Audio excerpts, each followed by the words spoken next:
चंद्रपुरातील पवित्र दीक्षाभूमीचा सर्वसमावेशक विकास करण्याच्या दिशेने आमदार किशोर जोरगेवार यांचे सातत्याने प्रयत्न सुरू आहे। यात यांना यश येत असून दीक्षाभूमीच्या विकासासाठी उच्च अधिकार समितीच्या वतीने 56 कोटी 90 लाख रुपयांचा प्रस्ताव मंजूर केला असून आता सदर कामाचा प्रस्ताव अंतिम टप्प्यात आहे। महामानव डॉक्टर बाबासाहेब आंबेडकर यांनी जगात नागपूर आणि चंद्रपूर अशा दोनच ठिकाणी बौद्ध धर्माची दीक्षा दिली।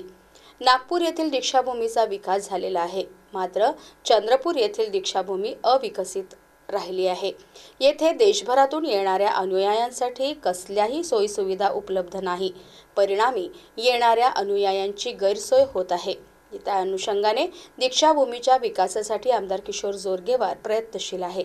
आमदार किशोर जोरगेवार यांनी पहिल्याच हिवाळी अधिवेशनात दीक्षाभूमीच्या विकासासाठी एकत्रित 100 कोटी रुपयांचा निधी उपलब्ध करून देण्यात यावा अशी मागणी विधानसभेत केली होती।